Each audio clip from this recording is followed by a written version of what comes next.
Olá, amigos da Revolução Industrial Brasileira. Nesse domingo eu trago para vocês aqui o quarto episódio da série Brasil, Razões para Acreditar, na qual eu, Fausto Oliveira, tento refletir junto com vocês maneiras para a gente tentar imaginar, pensar, refletir e construir juntos caminhos para o desenvolvimento do Brasil. Evidentemente que o debate sobre desenvolvimento é muito amplo, muito complexo e já muito debatido. Eu sei disso, todo mundo sabe. Quem acompanha o canal Revolução Industrial Brasileira sabe o quanto a gente entra em todos os aspectos, mas especificamente no programa de domingo, a gente se dedica a refletir formas novas, inovadoras, jeitos que o Brasil pode inventar, criar mesmo, para conseguir produzir o seu próprio desenvolvimento, a sua maneira, resolvendo os seus problemas, atendendo às suas necessidades específicas. Então o Brasil, Razões para Acreditar, que está no quarto episódio hoje, já tem aí uma pequena formulação. 3 episódios anteriores que eu te convido a assistir, se você ainda não viu, que estão aí na playlist Razões para Acreditar deste canal. E o episódio de hoje vai tratar de um tema que é de uma centralidade completa para a história, para a geografia, para a economia, para a política do Brasil, que é a Amazônia. A Amazônia, desnecessário apresentar e dizer, comentar como ela é importante em todos os aspectos de discussão que envolvem o Brasil.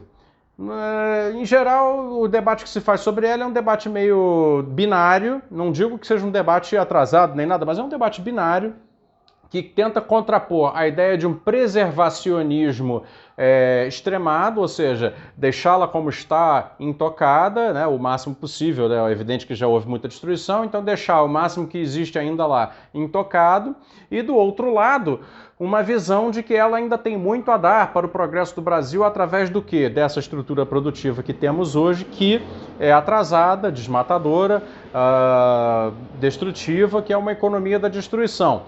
Notadamente, claro, representada pelo agronegócio, pela mineração ilegal, pela exploração de mão de obra de maneira muito aviltada nas comunidades amazônicas e outras exemplaridades ruins, outros formatos péssimos que para a sociedade brasileira, principalmente para o pessoal do norte, não é verdade?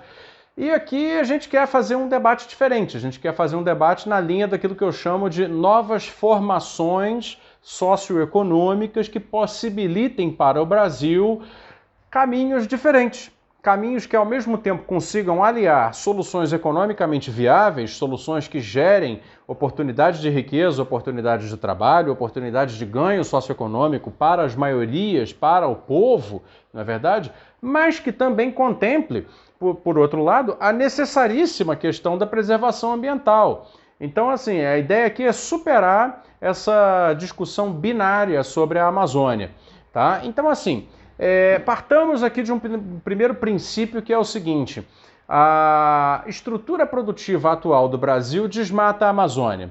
Desmata, polui, extrai águas do subterrâneo, polui os rios e os lençóis freáticos com a mineração ilegal, põe fogo, etc. Então, a questão amazônica, primeiramente, a gente tem que filtrar a partir do critério da estrutura produtiva. Não é certo que o Brasil, continuando com é certo que o Brasil, continuando com a estrutura produtiva que tem hoje, muito focada na agricultura de larga escala, empresarial, muito focada na mineração de larga escala, no fornecimento desses bens chamados commodities para o mundo, é certo, então, que esse será o caminho da destruição final da Amazônia. Não há como a gente compatibilizar essas duas coisas. Aí qualquer defensor do agronegócio vai, obviamente, dizer que não é bem assim, que tem muita floresta ainda, etc, etc. Eu sei, mas o ritmo de destruição é bastante acelerado. Todo mundo que olha para a situação sem compromisso comercial com o agronegócio, sem compromisso comercial com a mineração, consegue perceber a relação evidente que há entre o crescimento da fronteira agrícola e o crescimento da fronteira mineradora com o desmatamento e a poluição dos lençóis freáticos, com o deslocamento de populações ribeirinhas, indígenas e demais amazônicas que por lá estão. E, portanto, é necessária a conclusão de que uma nova estrutura produtiva precisa ocupar as forças humanas produtivas na Amazônia. Claro, isso nos leva a outras discussões. Então, dado que essa estrutura produtiva que nós temos no centro-oeste e no norte do Brasil hoje não serve para contemplar o critério ambiental, e tampouco serve para contemplar o critério econômico, porque afinal de contas são economias concentradoras de renda em alto grau, na verdade, não são economias de alta empregabilidade, não são economias integradas às sociedades, ao contrário, são economias de exclusão. Então, dado que elas não servem nem por um critério nem por outro, precisam mesmo ser substituídas, diminuídas para tanto territorialmente quanto economicamente para núcleos onde elas possam funcionar e prestar o seu serviço e serem substituídas por algo novo, algo que vá além. E como todo mundo aqui sabe, né, que o debate da Revolução Industrial Brasileira é sobre industrialização, é natural que se pergunte, então, Fausto, você está sugerindo então a ampliação da Zona Franca de Manaus e a instalação de parques industriais por toda a floresta amazônica, ou, por exemplo, a criação de polos nas regiões metropolitanas das capitais, de grandes fábricas da indústria tradicional? Pois é, essa talvez seja surpresa para muita gente, é entender que a minha proposta não passa por aí, não é essa. Existe um terceiro caminho aí, vamos chamar assim, para pensar uma nova formação de desenvolvimento socioeconômico e produtivo para a Amazônia. Deixá-la como está, simplesmente não haver nada acontecendo economicamente dentro daquela região que já é ocupada, já é muito urbanizada e já é dotada de demandas econômicas e sociais da parte da sua população em muita intensidade, deixá-la, portanto, assim, sem nenhum programa produtivo, para mim, significa entregá-la de volta para as economias da destruição, tá? Porque as pessoas que estão lá precisam ter renda. É uma necessidade básica, óbvia. É o mesmo que estabelecer um lockdown permanente e eterno nas cidades do Sudeste. É como se alguém pudesse chegar e dizer, não, aqui tudo que vocês fazem agora no Sudeste está equivocado, vocês não podem fazer mais nada disso e não oferecer nenhuma alternativa. Do que nós que estamos no Sudeste viveríamos? Não é verdade? Hoje o povo do Norte legitimamente pergunta isto a quem defende que não se faça a economia da destruição. Então é preciso dar uma resposta a essa legítima pergunta. E a resposta para essa legítima pergunta tampouco pode ser a resposta dada pelo industrialismo clássico, digamos assim. Não será instalando novas fábricas, por exemplo, fábricas de cimento, fábricas de cerâmica, fábricas de eletroeletrônicos, indústrias de aeroespacial, ou qualquer petroquímico, ou qualquer setor industrial típico, clássico, tradicional, dos quais o Brasil ainda pode absorver muito benefício em outras regiões, em outros territórios, sob outras lógicas econômicas, né? Não será fazendo isso na Amazônia que nós geraremos para a Amazônia as condições de desenvolvimento socioeconômico necessárias. Será através de novas formações, né? E essas novas formações, como eu sempre defendo aqui nas lives de sexta-feira e nos demais programas da Revolução Industrial Brasileira, precisam estar inspiradas por experiências econômicas e sociais coletivas. Eu não acredito que haverá a aplicação do capitalismo convencional na Amazônia e que aquilo levará a região a um bom lugar. É preciso que a Amazônia tenha quase que uma espécie própria de capitalismo. Então, aquilo que eu costumo chamar nas minhas intervenções de o complexo agronutri-bio, estético, físico, químico, industrial, florestal da Amazônia, ou seja, uma nova economia da Amazônia produtiva, porém centrada nos conhecimentos que ela guarda, ele necessariamente demandará novas formações econômicas. Que novas formações econômicas serão essas? Caberá às comunidades amazônicas dizerem, mas elas necessariamente terão que passar por uma gestão compartilhada. Serão eles que, uma vez se juntando em empreendimentos coletivos, farão as leituras locais das inteligências humanas e das inteligências florestais, os conhecimentos armazenados na floresta, sejam eles fisicamente armazenados nas plantas ou nos seivas, nas bactérias, nas folhas, na bioquímica, na biodiversidade, seja ele armazenado na cabeça das populações tradicionais, né? Então serão esses empreendimentos coletivos a serem organizados dentro de iniciativas programadas para isto, multi-associadas, ou seja, combinando população local, universidade, Embrapi, Embrapa, Fiocruz, Natura, empresas, etc., tudo sob a égide, sob o controle de um projeto, uma missão colocada pelo governo brasileiro para formar essa bioeconomia da Amazônia, que dirão qual será essa nova formação. Eu acredito que será necessariamente uma formação de empreendimento coletivo, mas superior a essa forma clássica de cooperativa. Serão cooperativas novas, cooperativas inovadoras, em que, na realidade, a definição, a fronteira de definição de empresa será uma coisa muito orgânica, muito espalhada. E, exatamente por estar numa nova economia, vai saber refletir muito bem a questão da geração, concentração e repartição do valor extraído dessa nova economia. E que nova economia seria essa? Muito bem, aí a gente passa para a parte prática, né, que seria como se produz na Amazônia, né, de maneira ambientalmente correta, porém de maneira também socialmente correta, que pode levar os amazônidas a terem renda, a uma renda muito melhor, de muito mais qualidade e, portanto, muito maior do que aquela que eles obtêm hoje indo para o garimpo ilegal. Porque, no fundo, a disjuntiva é essa, né? Como gerar um sistema que incentive os amazônidas a saírem da economia de destruição, porque eles vão ter melhores oportunidades na economia da preservação, oferecendo a eles produções de alto valor. Muito bem, que produções são essas? Desde as mais óbvias até coisas nas raias do inimaginável. As mais óbvias são bastante óbvias, de fato. Dada toda a biodiversidade amazônica, ainda muito inexplorada, você, claro, vai pensar naturalmente o quê? Na questão da extração que já é feito, inclusive, da extração de pequenas quantidades de massa vegetal para a produção de cosméticos, para a produção dos chamados nutracêuticos, que são complementos alimentares, suplementos de saúde em geral. Pode pensar também numa questão já um pouco mais complexa, que seria o aproveitamento disso em ambiente universitário de laboratório para a produção de biofarmacêuticos. Na verdade, de acordo com fonte segura, uma pessoa que eu entrevistei que participou inclusive do Profarma no BNDES, já são 60% os biofármacos em relação à produção total de fármacos no mundo. Então a biofarmacêutica é, dentro da macroindústria farmacêutica, aquele segmento que cresce.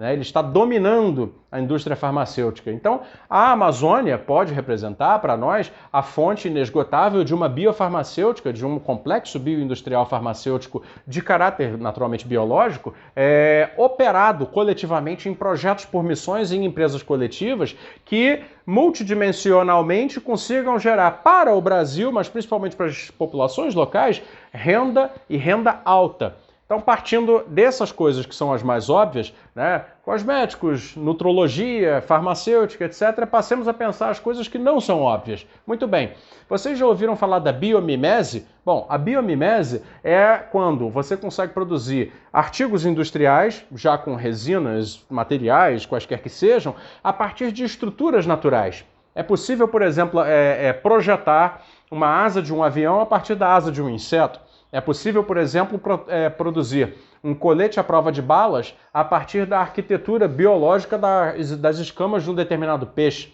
Esse exemplo, inclusive, do peixe é real. Na verdade, já existe. É possível utilizar a lógica de transporte, de condução de populações de formigas, em que elas se autoconduzem sem se chocar por quilômetros ao longo da floresta, apenas emitindo sinais que não são sinais de cheiro nem nada, são sinais emitidos meio que por ondas entre umas e outras, sem se chocar, para fazer a descoberta de um padrão que possa ser reproduzido por inteligência artificial para fazer a gestão da futura mobilidade urbana em sistemas, por exemplo, de trens e metrôs sem motoristas, ou, por exemplo, no próprio futuro transporte rodoviário autônomo.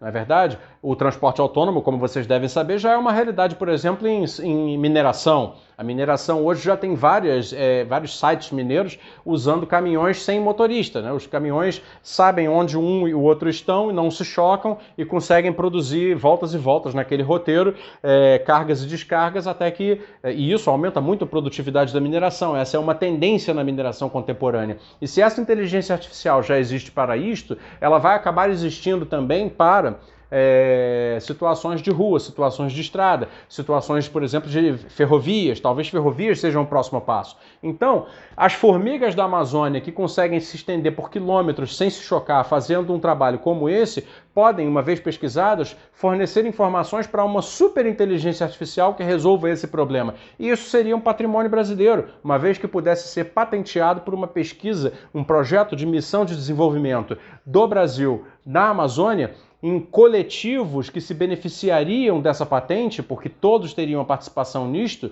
não é verdade? E aí teríamos uma grande economia através de uma coisa que é até maior do que a biomimese, não é verdade?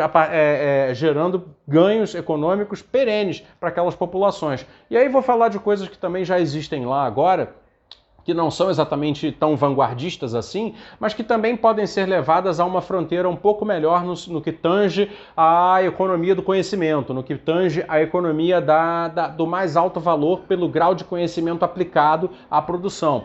Hoje já é sabido que você tem dentro de algumas cooperativas de economia solidária, que é essa visão um pouco limitada, que eu sempre gosto de deixar uma certa crítica a ela, na Amazônia, os chamados sistemas agroflorestais, onde coletivos, né, de ribeirinhos, coletivos de catadores disso e daquilo, etc., se organizam, em geral recebem financiamento de alguma ONG internacional, etc., para fazer a coleta do açaí, coleta da castanha disso e daquilo e tal e coisa. Muito bem. O beneficiamento, né, meramente em vase e moenda e coleta e congelamento, etc., desses produtos da floresta, representa uma economia muito pequena, muito limitada. É preciso criar dentro destes segmentos, nesses setores de economia coletiva estabelecidos lá, possibilidades um pouco mais avançadas, não só de comercialização, não só de exportação, mas possibilidades avançadas de incrementação tecnológica das cadeias produtivas.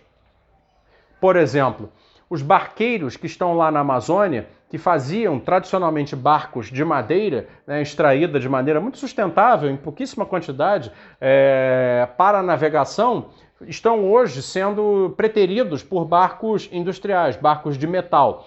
Ora, se a cadeia produtiva do açaí, a cadeia produtiva da castanha, etc., pudesse se conectar com a cadeia do barco de madeira tradicional num consórcio produtivo maior, em que esses dois polos pudessem gerar demandas para outros polos, por exemplo, serviços de estética, serviços de pintura, serviços de transporte, serviços de beneficiamento industrial, serviços de etc, etc, etc. Aí você poderia fazer um aproveitamento desta cadeia que já existe lá e que hoje é subaproveitada para gerar maiores colchas, teias de riqueza espalhados pelo território amazônico de maneira assentada numa economia de preservação, como são os sistemas agroflorestais hoje. Então veja, a implementação dessa lógica, dessa nova visão, que é uma visão de formação de novas economias para a Amazônia, pode dar ao Brasil um imenso caminho de desenvolvimento. Porque no fundo o que nós queremos é isso. E esse é um caminho de desenvolvimento que para nós ainda é um dos principais. Por quê? Porque a história ensina que os processos de desenvolvimento demandam uma certa vanguarda, demandam uma certa ousadia. Você precisa ousar estar além da média dos seus concorrentes. E, em geral, isso se dá a partir de coisas onde você já tem um certo acúmulo. O Brasil é o país dono da Amazônia e não vai deixar de ser. A maior parte da Amazônia, da sua mega biodiversidade, se encontram dentro do território brasileiro. Então é uma tarefa que, não realizada, vira um desperdício. É uma tarefa do Brasil ir lá e acabar com as economias da destruição, dar uma resposta produtiva à população local através de uma nova economia que possa, aí sim, levar o Brasil a uma fronteira de tecnologia biológica que hoje nós não exploramos e que o mundo inteiro sabe e põe um olho enorme na Amazônia, que existe esse potencial e é doido para explorar, inclusive através dessas tentativas de se imiscuir politicamente nos processos brasileiros, entrar na Amazônia, né, com máscara dizendo que não vai fazer extração de benefício econômico, mas fazem, etc. Então, é necessário que o Brasil estabeleça uma missão Amazônia que seja para a formação dessas novas economias da preservação produtiva e que criem esses novos mercados, criem essas novas produções, criem essas novas economias complexas dentro do território e assentadas sobre essa biodiversidade e que eu gosto de chamar de nova economia da bio, agro, nutri, fármaco, físico-químico, indústria da Amazônia. Tá? Essa é uma grande razão para acreditar no Brasil. É um imenso patrimônio que, sim, se for explorado com inteligência, poderá nos render grandes frutos no futuro, grandes frutos no futuro. E aí, gente, a discussão se a Zona Franca de Manaus vale a pena ou não vale, tudo isso fica muito menor diante de uma possibilidade como esta. É preciso ousar, é preciso ter rebeldia de pensamento, é preciso ser corajoso para aceitar, refletir isso, mas eu acho que é justamente de rebeldia, coragem e ousadia que o debate brasileiro precisa hoje para poder tirar a gente dessa amarra maluca de discutir apenas a macroeconomia da recessão contra um projeto de desenvolvimento em bases antigas, não é verdade? Porque é nisso que a gente está preso, para que a gente possa, de fato, construir um grande Brasil do futuro do século XXI. Não repetir os feitos do passado, mas superá-los, usando as lógicas aprendidas com o passado, o desenvolvimento do Brasil, para superar em termos concretos e levar o Brasil a uma posição digna na nova economia que o mundo apresenta no século XXI. Era isso. Brasil Razões para Acreditar volta todos os domingos às 3 da tarde aqui na Revolução Industrial Brasileira. Se você gostou desse vídeo, deixa o like, se inscreve no canal e eu peço a sua colaboração. Tem aqui embaixo na descrição do vídeo como você pode colaborar com a Revolução Industrial Brasileira. Te agradeço muito pela sua audiência. Até o próximo domingo.